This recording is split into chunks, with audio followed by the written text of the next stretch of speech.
Can you believe it? It's Wednesday again, back on air. Crazy. Another week gone by. We're halfway through February today. Wow. That's nuts. Nuts. Yeah. Happy Valentine's Day.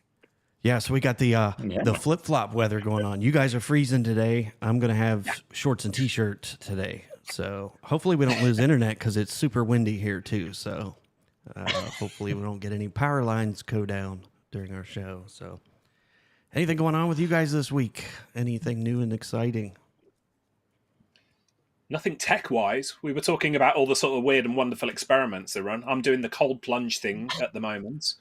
I know a few people in the MSP industry who are. Todd Kane, he's just done 30 days of it as well, hasn't he? But nothing tech-related. So. Gotcha. I think Nigel's into that too. I think he does that when he gets done surfing. So, but Nigel's idea I try it. I can't do the shower. I'll go to like the gym in the morning. I'll have my shower and I'll try and like put it on cold for a bit because I've heard so many good things about it. And I'm just like, no, it's too cold. Nice hot shower. Put me back again. Yeah, I'm right with you. I'm right with you. Well, anyway, I thought we would, since we've got some good feedback from last week's show, we were sans Richard, which was it was good to have Robert on to tell us what he's been up to. But I think you have a lot more to chime in and add to the topic this week, Richard. And I think Scott, you said you got some feedback. So you guys, if you're watching on the live stream today. Scott's in witness protection program today, so bear with him. I sure am. We've got no lighting. I'm wearing a baseball cap to make it worse. Yeah, it's really dark here. Yeah. And you got a new friend behind you too, watching you. I have, yeah. There he is. Little. If you can see live, we have a cat. I'm gonna zoom in so we can all see the cat. So brand new addition to the family. There he is. Look. He's chilling out on the windsill. No. Yeah. He's purring as well. I can hear him. But yeah, he's been here 5 days. He's a rescue cat. And everyone's just loving him. He's getting bussed over all the time. He's starting to settle in really nicely, which is it's awesome. It's really nice. So yeah, no tech stuff this week. I don't think for me. It's half term, so we're away with the just holidays from work this week. Kids are off school and new cat. So yeah, it's nice. Real nice. He looks like he's chilling and well made himself at home. So yeah, he's definitely well. We found him. He keeps breaking into the room where the food is. We found him like in the middle of some bags of food. Like, get out! So he knows where the food is. Yeah, they figure that out pretty quick. So yeah, he's smart. Yeah. Well, good. But no, he's good. It's nice. But yeah, we did. We got some really interesting feedback after last week's show. So I was chatting to a good friend of mine, and he was saying, "Hey, I noticed on the upserving show that you did an awful lot of talking about what we would traditionally call upselling, and I thought the purpose was upserving. So, we had a great conversation with Robert and all the products that they had in their stack and what they wanted to drive customers towards. And again, as we always talk about that spreadsheet of customers down the left, products across the top, get the check marks in, and who have you sold which products to and who needs the rest. But the feedback that was really interesting was they said how much of that was just upselling, was just you as the MSP just selling more products to the client, whether they needed it or not. And this isn't specifically at Robert. So Robert, I'm sure you're watching or listening. This isn't specifically about you, but it was just the conversation that we were having was to say, make sure you get that matrix together and then go and sell as many of those. And the feedback was, well, how much of that is about the client? How much is it about you as the MSP and your margins and your revenues? And where's the balance drawn between actual service or just selling more things that you can make a margin on, or selling things that make your life as the MSP easier? But is it what's best for the client? And I was like, that's a really great thing to cover, and thank you for for the feedback. And I wish you'd have fed back live, because actually that would be something that we'd love to dive into. So we had a chat about this in the week on WhatsApp, and I think it's a lovely place to go. And because we didn't have Richard last week as well, I thought it's a nice place for us to just pick up on upserving, because of course the whole perspective, I guess, is serving better or serving more. Making tech do stuff for the client that makes the client's business better in some way, not just selling them more stuff, right? And again, I just want to be 100% clear. This isn't specifically about Robert or Cara or any of those types of things. It's just the conversation. Because I think we were all enthralled last week with Robert's growth and what's happened at Cara over the last couple of years since he's been part of the team there. It's absolutely outstanding. But yeah, I just thought I'd bat things off there. Golf swing that off. So whoever wants to take that. I jumped all over it when in the WhatsApp group. So we've got a little WhatsApp group for the four of us. And when Scott shared the feedback in there, and I jumped all over it, didn't I, Scott? Because this is a really common objection is the wrong word. Again, that's using sort of sales terminology. And it's sales terminology and the whole idea of sales that I think we probably need to tackle a little bit here. We've touched upon it in the show before, but where we've talked about for a lot of MSPs, for a lot of people in general, sales seems to be categorized as persuading somebody to buy something off you that you're selling. And, Scott and I are big fans of the Go Giver book series from Bob Berg and John David Mann. Selling is not about persuading somebody to buy something off you, whether they might need it or not need it. And this whole concept of upserving, serving clients as opposed to selling to them, it's a really, fundamental change in your thinking. Once you get there, once you realize that actually we're not here to sell to people, we are here to help people. And going back to your friend's feedback, Scott, the reason I jumped all over it, and it's a common objection from MSPs, is, well, we're just trying to sell more to clients. No, I would say one of the fundamental tenets of managed services that I've learned, over 20 odd years of doing this is, and we've talked about it on the show before, but you want to lower your cost of support and increase your revenue. Now, that is not in conflict with helping the client. We're not about just saying, hey, we've got a new product, we've got a new solution, sell to you. How many of us, on the call here today or listening to the show, have been in a situation where we know that the client is left vulnerable or it's hanging by a thread or something terrible is going to happen to the client, but they just don't get it. Back in my day, it was things like antivirus and backups. Fast forward to today, it might be cybersecurity and things like that. But that is about where the client needs something. You've got the solution that's going to help them.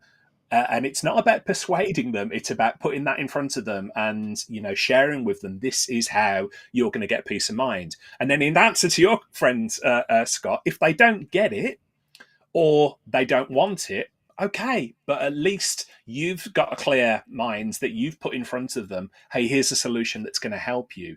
But so I think for me, the difference between upselling and upserving is when you absolutely know the client is going to be better off with this solution or service and no conflict at all. It's going to help you lower your cost of support, help keep the client safer, help increase your profits. For me, there's absolutely no conflict there, but I'm really interested in what everybody else thinks about this. Richard, I think you had a very good comment in the, I think it was in the WhatsApp group as well. But in terms of the kind of products and things you're selling or upselling or upserving, because there are some services that that they're going to need regardless, and if you can supply those services, lots of MSPs will supply telecoms and connectivity and all these kind of things that they're already buying from somebody else. And just like you said earlier, it does make sense to, if you can, bring that in-house with yourself, because then it's one supplier. They phone one person when something goes wrong, and you as the MSP, and all the time we'd have phone calls saying, my broadband's gone down, and we go, well, it's with BT. You need to phone BT because they just won't talk to us. And that causes the client more problems. It causes us more problems because we can't do anything with it. So we had a process we would go through in those particular examples, because obviously the pressure's on at that stage of saying, let's move you over to us, because if that happens in future, we can then deal with all of it. You phone us, we can run the line tests, we can actually go and fix it. We can book the BT engineers to come out and fix the problems if you need them. But because the opportunities, because people aren't really looking for those opportunities, they don't really do anything with them. And so this is where the whole upserving and upselling kind of thing comes from. And we mentioned it last week as well, but noting down any contractual renewal dates for, okay, with BT. Well, how long's left in your BT contract? How many months left until the end of your phone system contract? Let's have a discussion with you before it renews so we can actually get the opportunity to quote, whether we're one of three, or if you want to put us up against someone else, then absolutely. But it makes sense for you as the MSP, because it means obviously you can sell more services, but you can be more helpful. You can be more responsive, more reactive, more proactive with lots of things going on. And we know that most MSPs know, and hopefully they know, they can do the services a lot better than lots of other the big third parties can do.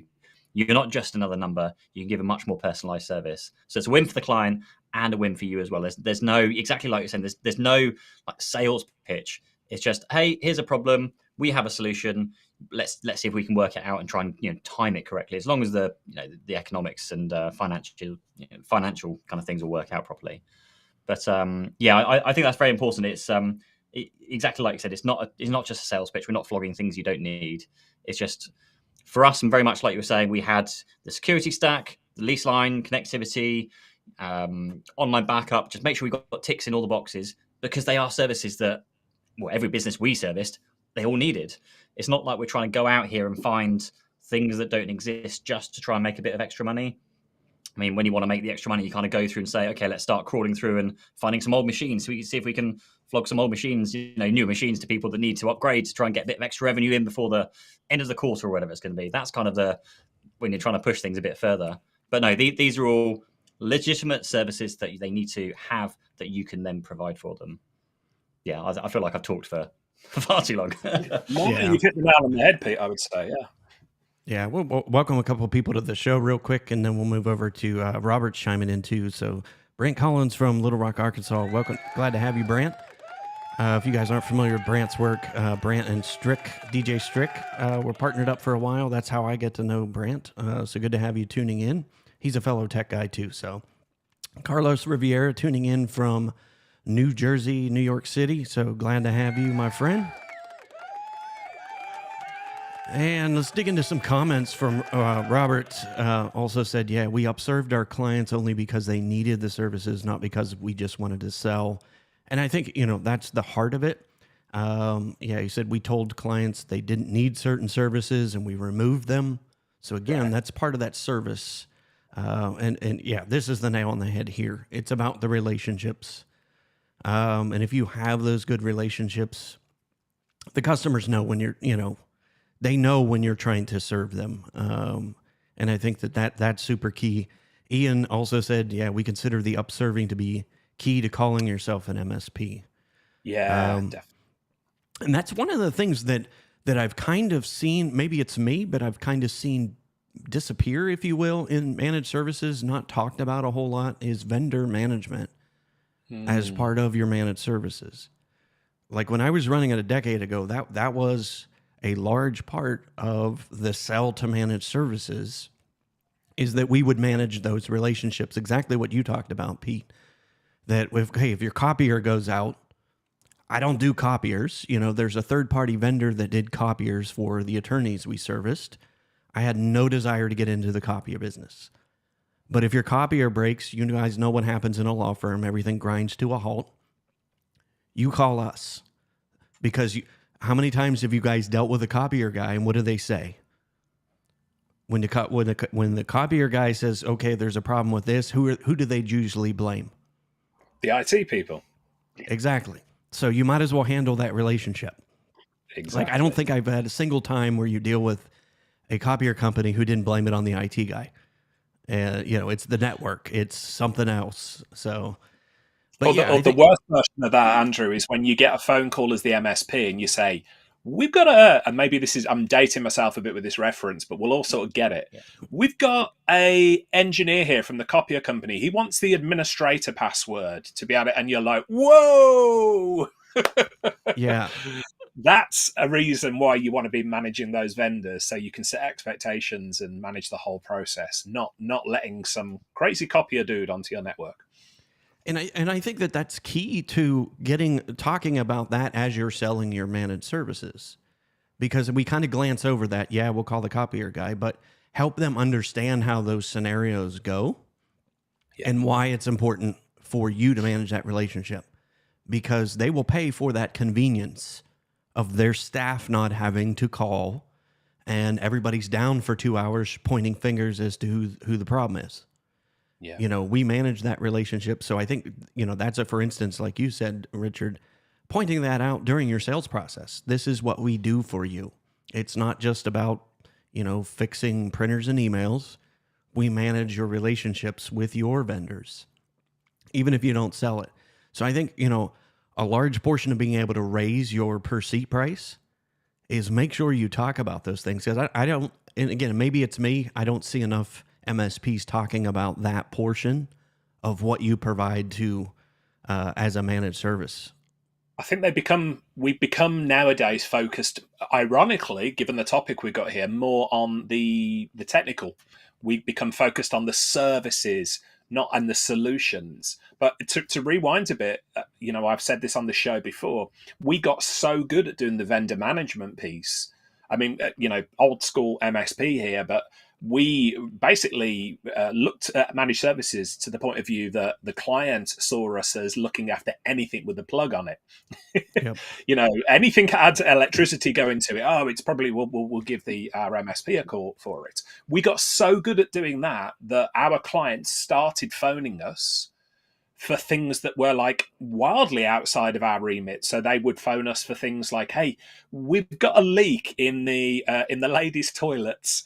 Do you know a good plumber?"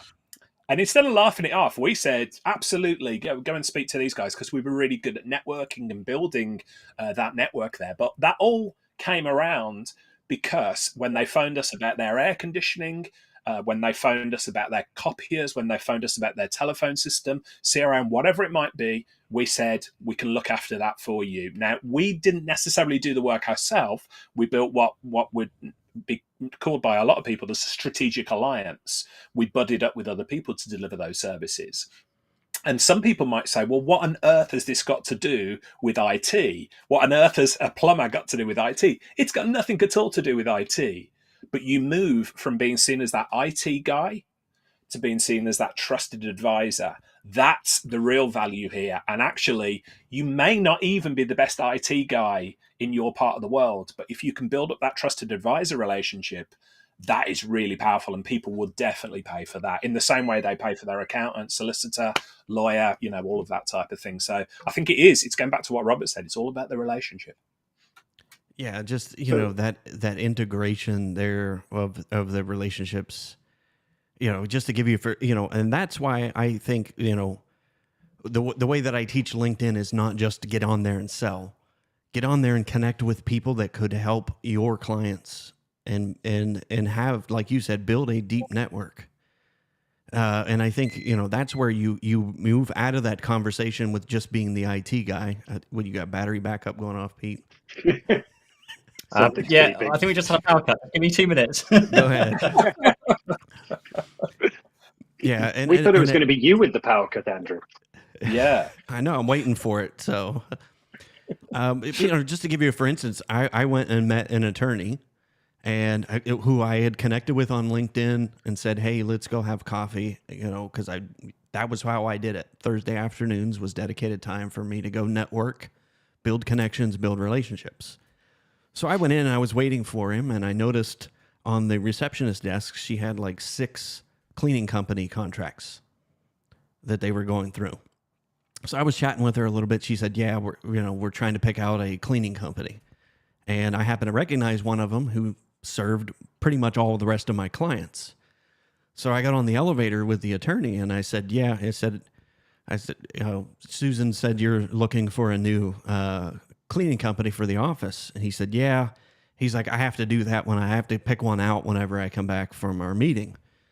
So I went through and I told him, I said, so-and-so company here, I know the guy well. He actually cleans 4 other attorneys' offices for us and 2 other apartment communities. Said they do a fantastic job. And he's like, thank you. You just saved me probably an hour or 2 of my time when I come back. And a billable hour for an attorney, what is that? $200, $300, $400, $500? Right. The owner of a law firm doesn't want to be picking out a cleaning company. So you bypass that process, and that, needless to say, I was able to sign that contract because you show your value well outside of being just the tech guy. I am a business problem solver. We are here to help you. Kind of a general contractor. And I think that's we've kind of gotten away from that. And again, maybe I'm just seeing it wrong, but too much of the conversations are around, cyber solutions. And we've got away from the thing that actually, the secret sauce that actually makes us as an MSP different. That's how we differentiate between each other, really, is the level of service. So agreed. Yeah, Ian said, managed service providers, manage my services, connectivity, domain registration, usual stack of tools, printing, etc. So yeah, Ian's on mark there. That's a good point. Yep. You had another comment there, Scott? Yeah. So I wonder, do you think we, like us and our community, we're in our own little echo chamber of being that kind of supportive, modern thinking MSP where it is all about the relationship? And actually, the challenge that we're going to have is that there are still those MSPs going out there that are just trying to sell every single service that they can because they get more margin, because the sales guys are on commission, because the vendor's doing great rebates or a trip to Greece or whatever it is, that quarter. So, I mean, it still happens. We know it still happens. So the challenge, I guess, for us is as we go out and approach those clients and speak to them, and we say, hey, we genuinely think you need A, B, C, D, E. We're standing up against a load of other people who've gone in and gone, yeah, and you need this and this and this and that and this. And, I noticed that you haven't got a pink one of these and you need 2 of those. And I see that your hexagonal tag nut adapter needs adjusting. Yep, so here's, 5 of those. And like for most clients, they're just, I don't know, these are just techie words. I don't know what those mean, but you say I need them. So did the last 5 guys. And then that's how we end up just in this price discussion again. Not value discussion. And so I'm just interested to hear, what are your thoughts on that? Because I think, I don't doubt any of our community. We are very much thinking of the service and serving and doing that the right way with the right heart. But I think we're in an industry that has traditionally and still does just sell stuff because we make more margin or because we get more commission or because I'm behind target this month as a salesperson. And so they need to sell stuff and they're just going to go sell it. That's who we're up against. And so how are we being more, how are we going to separate ourselves in our messaging, when we talk to these clients? That's the bit I'm interested in. I'll tell the story. I've shared this story probably before. Hell, if you watch this show long enough, you're going to hear all of my stories. But years ago when I was running the MSP, so sometimes it's not what you do sell, it's knowing when to say, no, that's not what we do. That can earn a lot of trust as well. So the story I'll share with you, many years ago, we were dealing with a ceramics company. They called us in for a managed service contract, and we were pitching against one of the other West Midlands' biggest MSPs, very, very well known, huge sales machine, and one of the nation's biggest MSPs as well. And we were the small guy just going into there, and they said, hey, talk to us about managed services. And they said, oh, and by the way, we need a CRM system, customer relationship management system. And we said, okay, we don't do that ourselves, but we can introduce you to our partner who does deliver CRM. And we will, if you've got any technical queries, we'll deal with them directly, no problem at all. And they said, okay, thanks. A couple of weeks later, they came back and they said, hey, you've won the managed service contract. And we were like, wow, thank you. Can we just ask, why did we win that deal? And they said, oh, well, when we spoke to the other 2 companies, we said, can you help us with the CRM? And they said, no. And that was it. We don't do CRM. So sometimes, I think to your point, Scott, when you say, no, we don't do that, and let us introduce you to somebody who can, that can build a lot of trust by showing that you know where your limits are, that you know that the best thing for the client is not necessarily to kludge your way through it, but to introduce them to a partner who can do it better than you and better value for the client as well. So I think in answer to your question, Scott, maybe that's one of the ways that we differentiate ourselves from the pack who sell, by knowing when to stick with our core competencies and when to introduce a partner into the conversation as well. I think once we're in a relationship, I think that's definitely doable. I think it's during that sales process or that that bidding process where they've got a bad experience with their current MSP. They're maybe shortlisting 3 or 4 different MSPs, and it's in that time where you've got the opportunity to go in and differentiate yourself. Can't even say the word. Just stand out from the pack from all the other guys who are just saying, yeah, sell, product. Here's my stack. It's the best thing for you. And just really interested in how you think we can stand in front of those other, I'm going to call them bad MSPs. Yeah. I'm sure no one sets out to be a bad MSP, but you know what I mean. You get my point. I think from having sat on a few like boards for like tender processes and things recently, it has massively opened my eyes that the other MSPs and the other IT companies that are out there. I mean, we all think that we're amazing. Our company's different. We're better than others. Our support's like unique. All these kind of things, and I think that's true to a certain extent. But a lot of the gaps that I saw between these different companies, lots of it came down to actually just listening to the customer and to their problems, to their points, the specific issues they wanted to raise. Because going through this process, the one that won the tender was the one that listened and took action based on the feedback they were getting.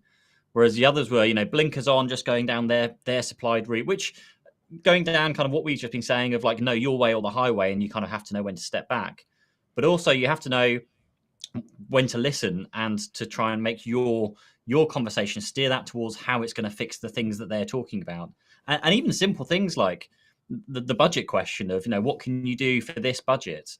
That was such in my eyes, and I really hope we did this through my MSP, and you kind of question yourself when you see these kind of things. But only one company asked if there was a budget. The one company that did that told the budget was the one that came in. They did come in over budget, but they came in and said, well, this is what we can deliver for the budget, and here's the bit that's above and beyond. There was one other company that later on found out what the budget was, but still blew past it with no explanation of how they could reduce the cost or prioritizing the work or anything along those lines. And the rest of them completely blew past it because they didn't even ask the question of what the budget was. And that was just like one aspect. Some people were leaving things out of the quotes that they'd been asked for. One of the tenders we did was for a school, and people that work with schools will know that they sometimes need like lighting and sound equipment for like the halls and those kind of things. Admittedly, lots of MSPs don't do that, but lots of school-based MSPs do that. But some of them don't do that, and they literally just left a gap in their proposal. They mentioned no mention of the thing that they needed in there. No, like you were saying, no recommendations, nothing along those lines. So I think in terms of the question of how do you like differentiate yourself, it feels really silly, but even just basics, just listening to the client, because lots of people just don't listen to the client. So you've got the people that don't listen to the client, and then you've got the MSPs that are just bad MSPs, like you say, and they come in with the bad advice, do the wrong thing, don't put in supported, hardware or software or anything along those lines. And I think it very much is the differentiator to be just listen with intent and make sure you're responding to and addressing anything they're raising up, and not just kind of skimming over things just because you don't do it, but actually saying, oh, hey, exactly as Richard said, no, we don't do that. And either here's why, because there's a better way of doing things, or, whatever your reasoning, or here's someone who could do it for you that we can recommend that we've used before, or whatever it's going to be. But it is a super difficult one because, you're quite right. We all think we're special when realistically we're probably not. But then also I think we've got a bit of a unreal expectation of everyone out there is literally, doing the exact same stuff we're doing, even though it's the same kind of software, but it's not in the same way. And that's the thing that all of us say, our service is our USP. Our service is like the only thing that differentiates us because we are selling the same stuff generally. Yeah, and it's hard to sell the fact that you're a better service than somebody else in that sales process. Because you're basically saying, I'm great, they suck. But I think even feedback, because you can get feedback from tons of clients that have no idea what IT is, saying you're amazing, 5 stars. Well, they could be the worst company in the world. They just have clients that are absolutely clueless as far as they're concerned. And maybe they're lucky they haven't had a breach or a hack for them to have any form of bad opinion. But it's super difficult to be able to tell. Yeah, and I think kind of touching on your point, Scott.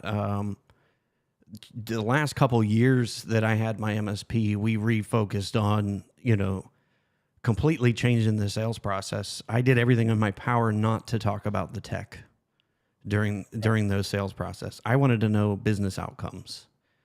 What is the business outcome that my service provides for who we are selling to? And you get to know, and that's, I fought it for a long time, not niching down.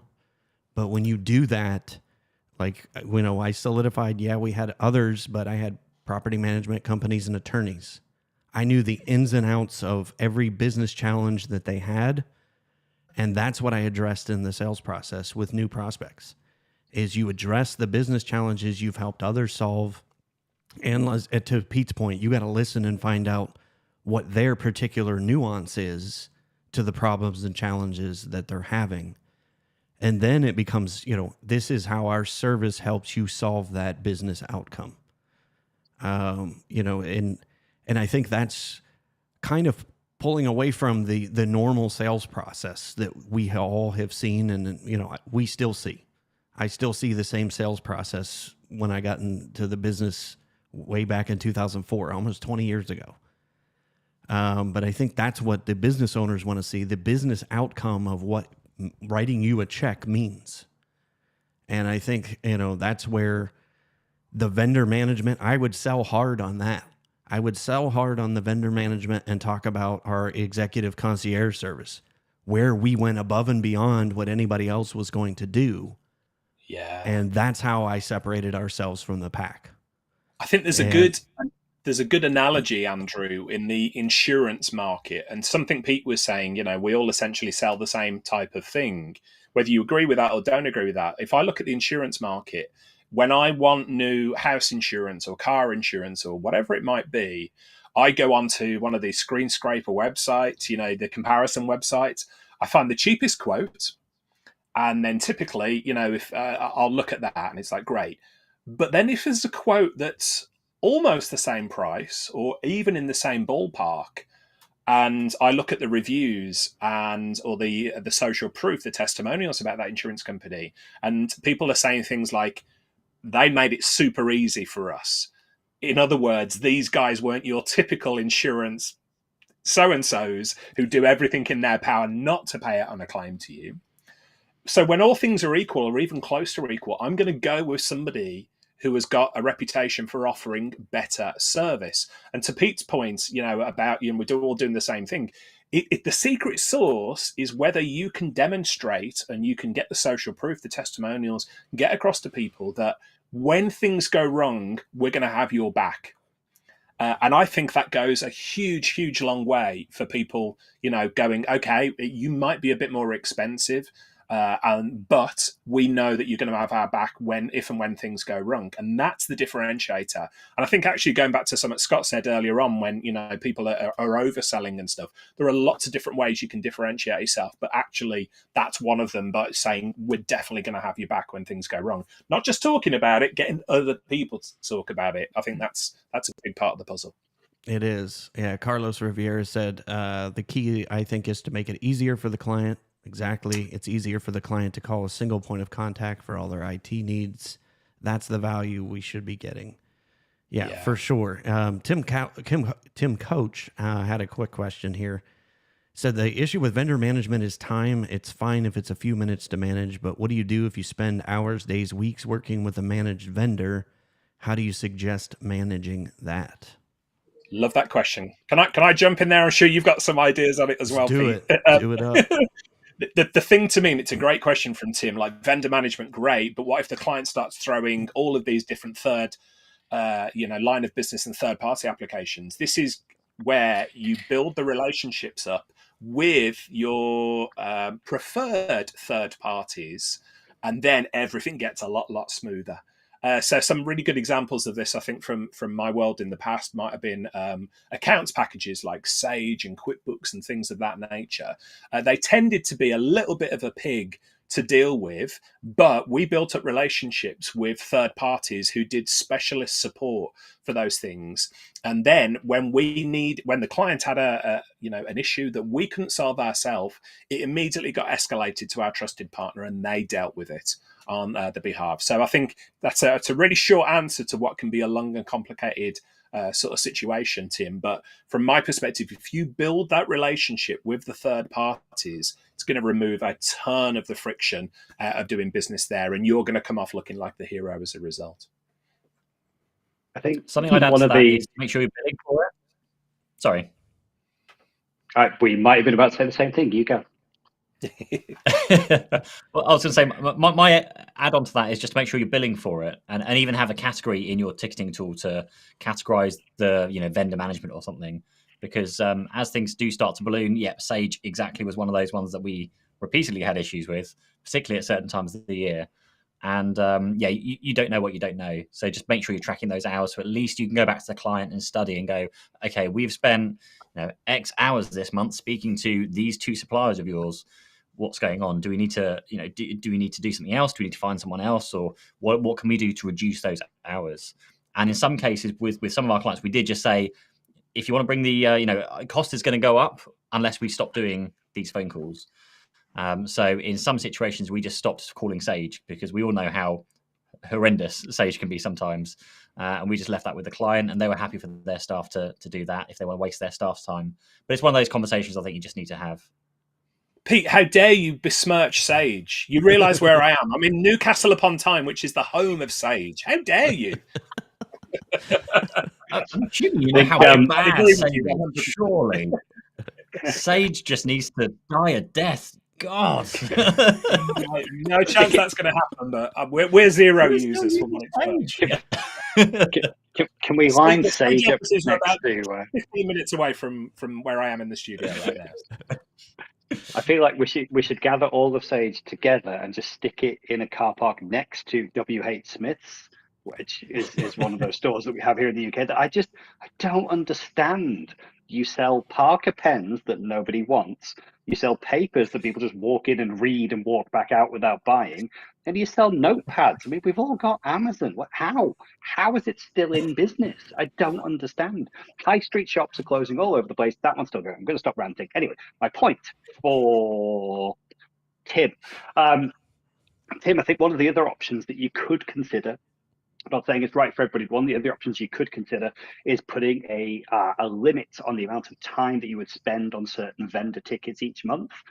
So you might say, look, okay, we'll include your vendor management, but there's a 45-minute sort of cap, if you like, for doing that interaction each week, month, whatever time period you want. If we have to spend more time than that, then there will be some chargeable time that goes against that.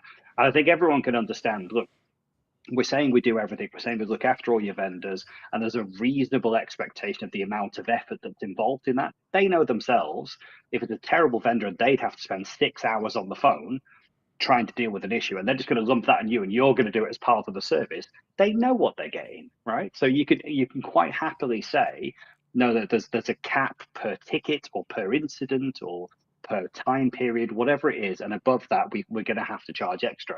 And that way, again, back to Pete and Richard's point, they'll start to see where things are, costing more, or that time is being taken up more and more, and probably distracting from the great managed service that you do.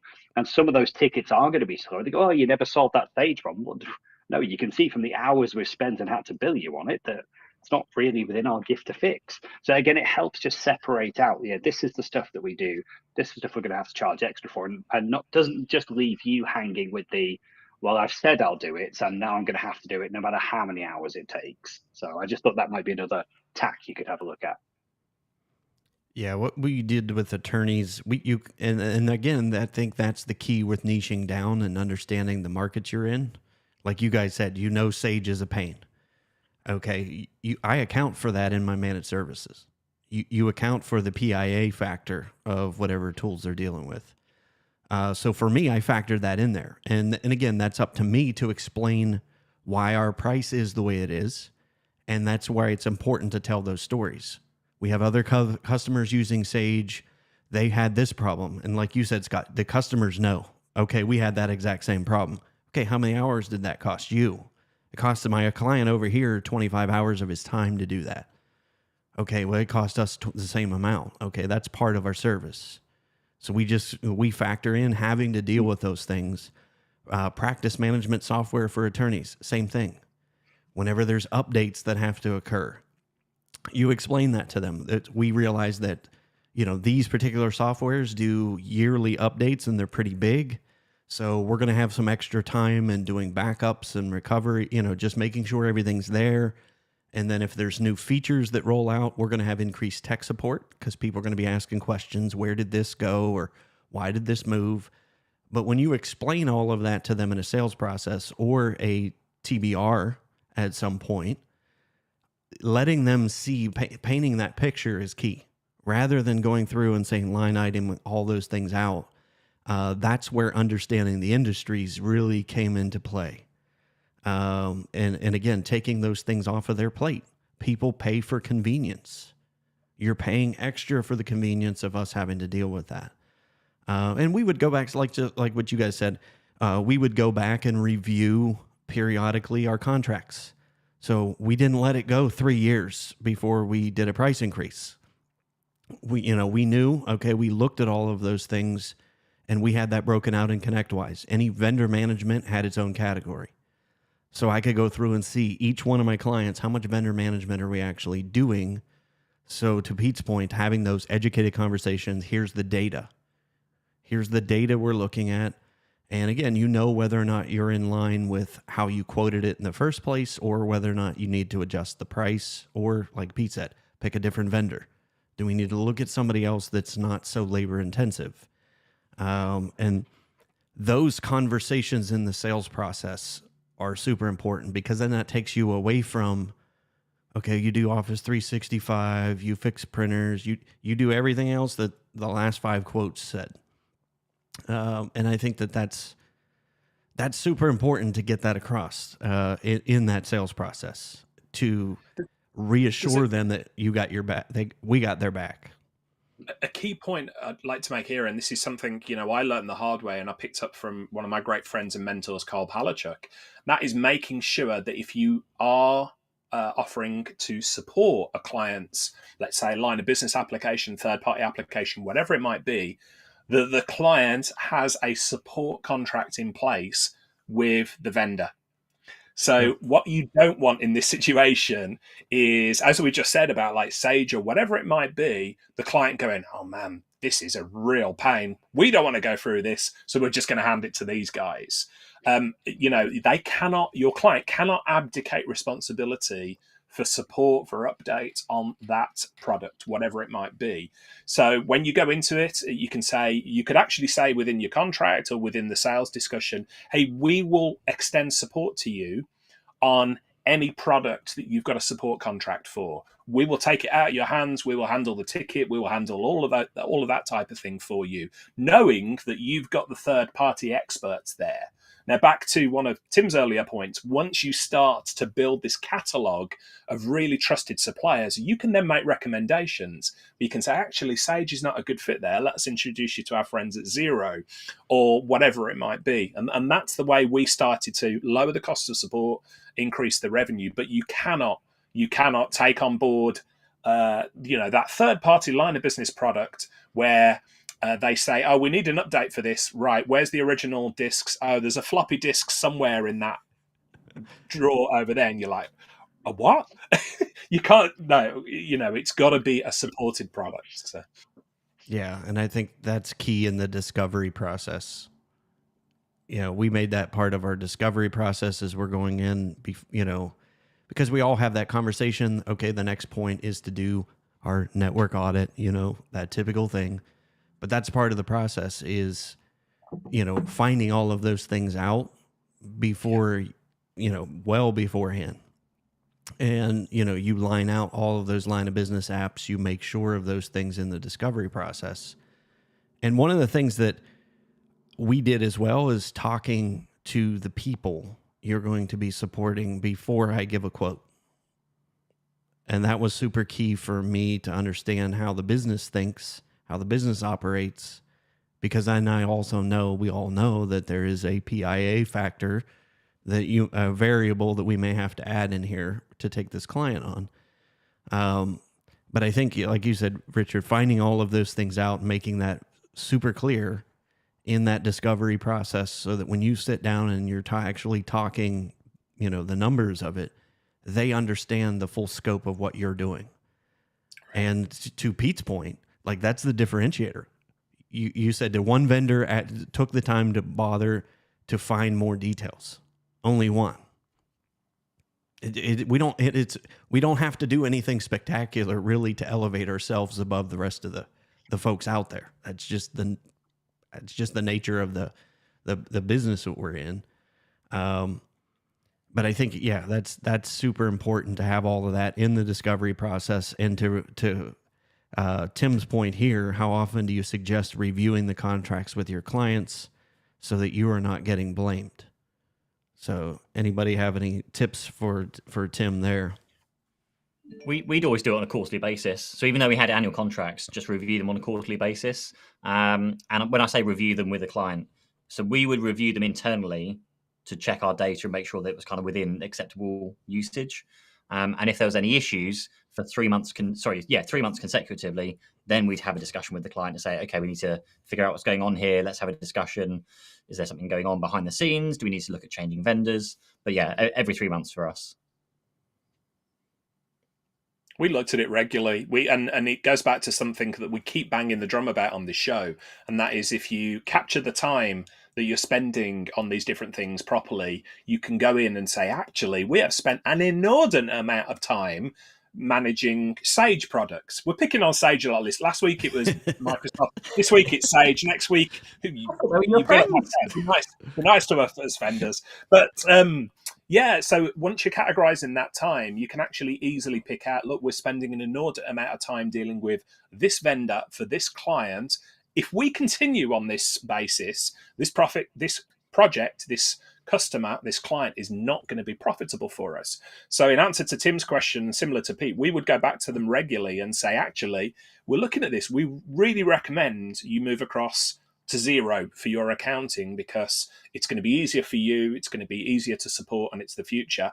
But if you do decide you want to stay with Sage, we've got to let you know we're spending a lot of time managing them for you. So our contract is going to go up by this much in the future. But if you manage it, if you measure it, you can manage it properly. So it all comes down to managing those tickets.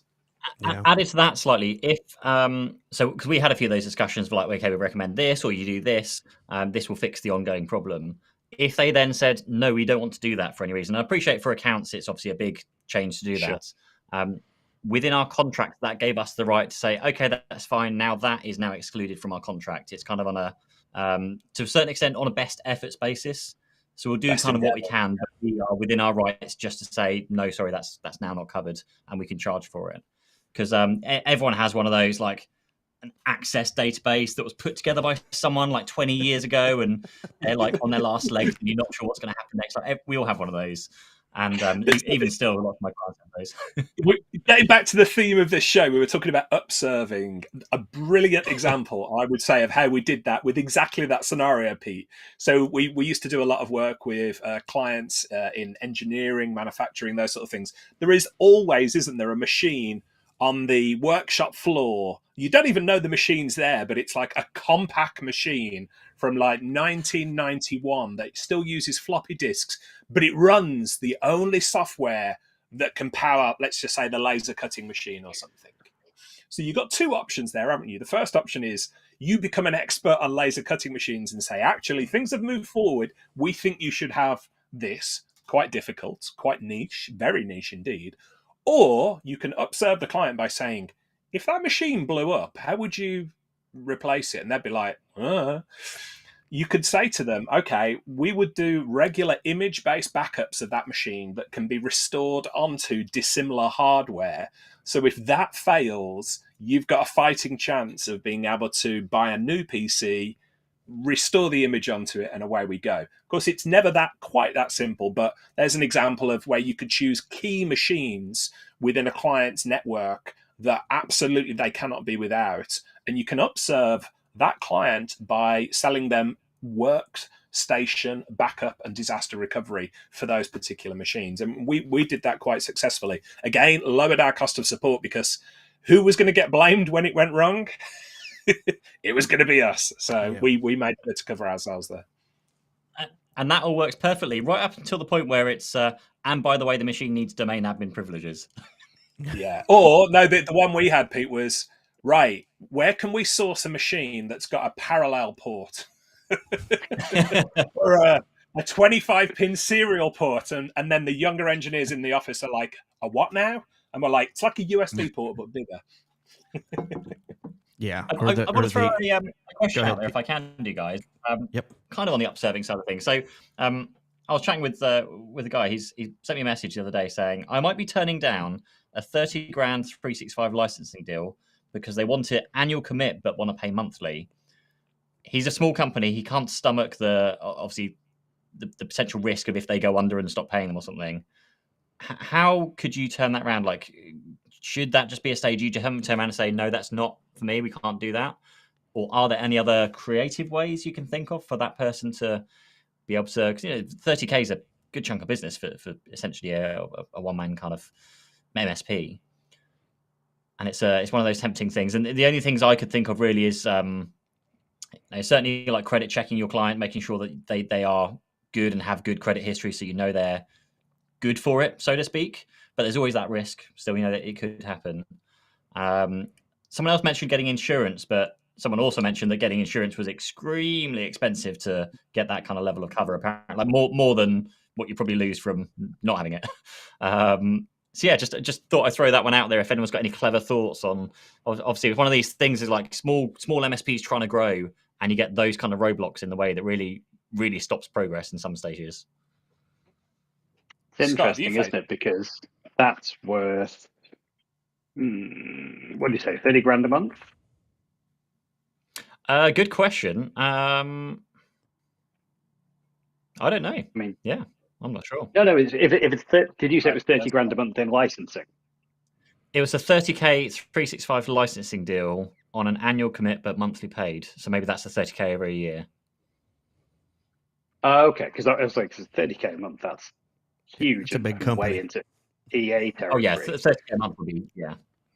Yeah. So times, and like so the reality is the margin is worth £375 a month on that licensing. You'll get an extra rebate of 4%, which depending on where you're up to, you might get all that 4% as cash. You might only get 3% of it as cash. Like £400 a month, if you were just not comfortable with it, I think I'd leave it and just say, hey, buy direct, or you could, if you're with Pax 8, you could get Pax 8 to do the invoicing, and they will just pay you the rebate or the margin on it. And so in which case you're not doing the invoicing at all. They'll charge you the overhead for the billing, so you get less percentage. But in reality, the risk is then with Pax 8, I believe. So that's certainly an option. Oh, interesting. You could invoice factor, and you could charge the client for the invoice factoring. So essentially get credit for it. And the credit is with the client, and then they are paying the additional 4% or whatever on top. It's not much of an incentive for the client, if I'm honest. Yeah, I think I would look at, certainly with distribution, I'd look at your distributor and say, do you do a scheme where you bill the client and I just get the rebate or the margin or whatever? Because those schemes do exist. And that way, interesting. they're not. They weren't aware of that with Pax 8, so that's a very interesting one. Have a chat, definitely. I haven't done it myself, but I'm very aware that it was available. Maybe it's changed with NCE, but it'd certainly be my phone call to make. Awesome. No. What does that equate? £400 a month. What does that equate to in dollars? $400. $600, $500. Okay. That's the first thing I'd be asking myself. Yeah. I mean, yeah. It's not a lot, but one very small managed service contract, isn't it? Yeah, it is. So you find and picking their new client up. The risk is if they go pop, the MSP stuck with, let's say they go pop 6 months in. Okay, well they've still got another £15,000 to pay out of their own pocket, and the upside was $400 a month. It is quite a risk. I totally understand that. So yeah, speak to Pax 8, see if they're still doing we bill and we pay you the rebate or whatever.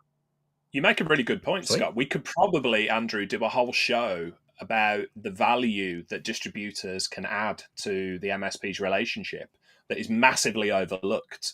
especially with the new breed of, I wouldn't even call them distributors, but similar thing. Pax8 are doing incredible stuff for the MSP industry, and a lot of we do some work with Pax8, and the biggest challenge they have is educating the MSPs to say, "Hey, we can help you with this." So we could probably do an entire show about that, couldn't we?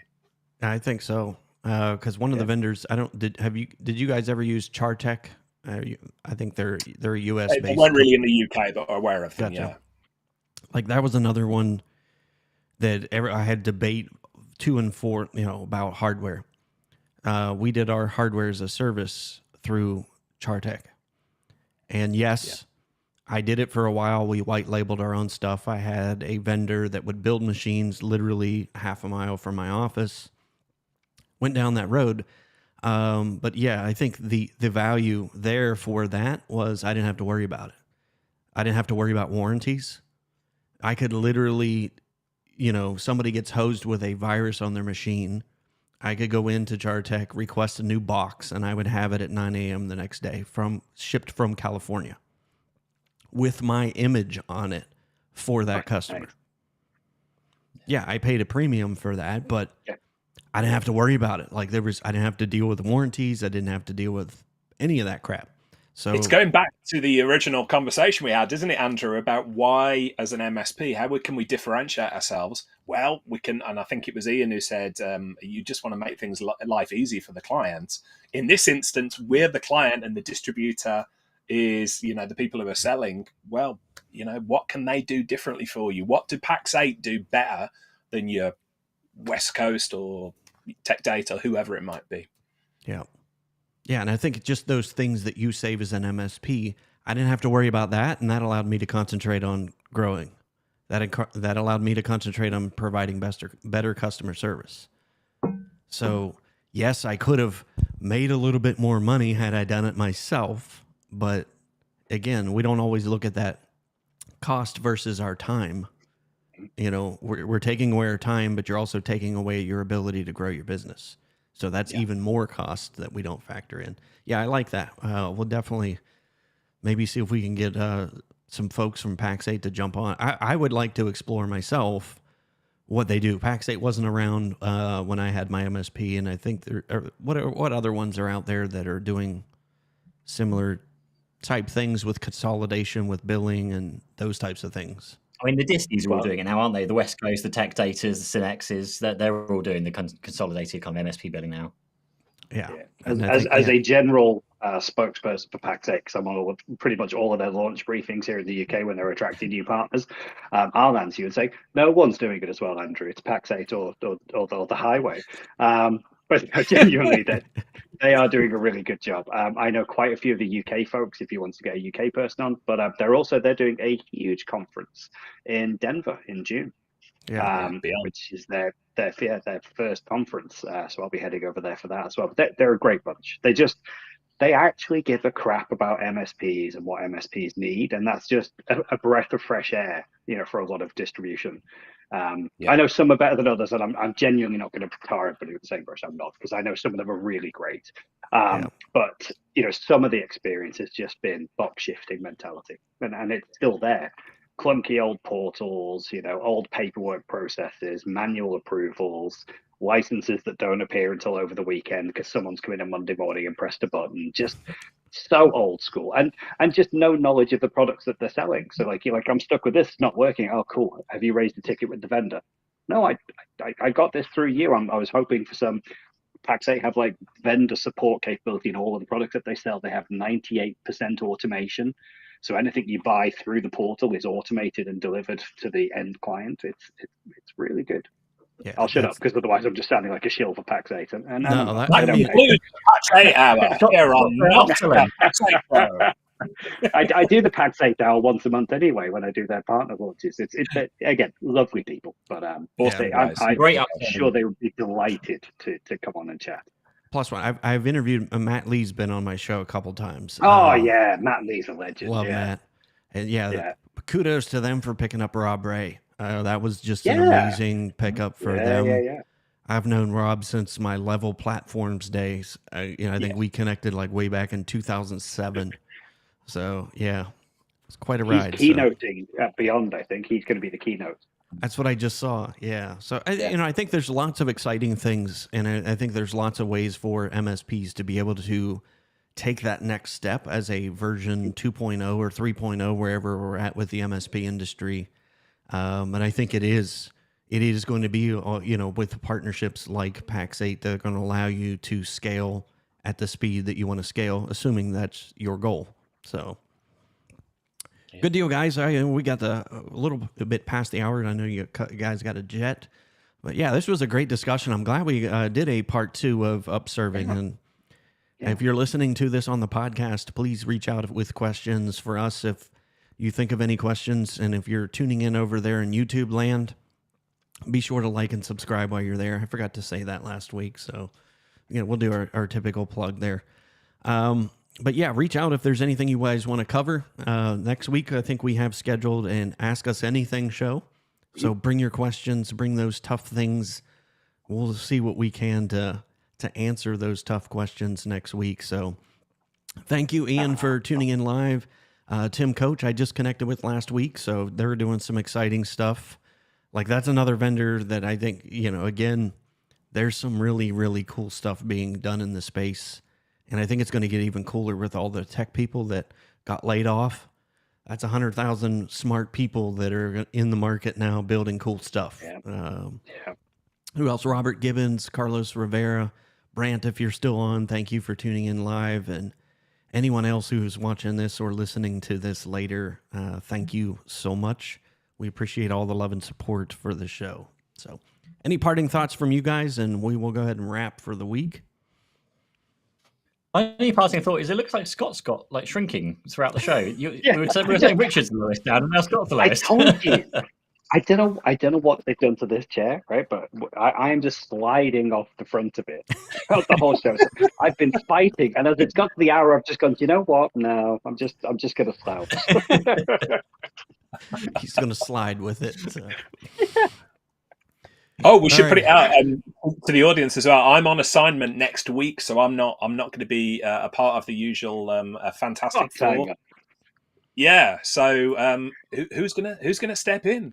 I mean, we got great feedback about Robert Gibbons. I genuinely thought it was like Mel Gibson or George Clooney when I saw the screenshot, but it was Robert Gibbons who joined us last week. So yeah, who's it going to be? Who's the special guest star for next week? We will find out. Maybe the audience can. Some tips. Yeah, if you guys have anybody that you'd like to see on the show, let me know. We'll see if we can get that done. I know Robert's going to fill in for you when you're going to be gone in March. He already agreed to that. So I think March 22nd, I think he'll be on the show then. So. And I would just say, if there is feedback or response to anything that we've done in one of the shows, please let us know, because again, this entire show today was inspired by some feedback that we got last week, and so it's great to just hear, how different angles, different perspectives. Oh, I don't agree with what you guys said, or actually I've got a different take. I love that. Let us know. Yeah, same here. All right, guys, that wraps us for the week. We appreciate it again. Check us out on all the social channels. Let us know. Give us some feedback. We appreciate it. If we don't see you around on social media, we will see you on next week's show. Richard, you have a good week off as well. Be safe, and I'll see you in a couple of weeks. See you guys.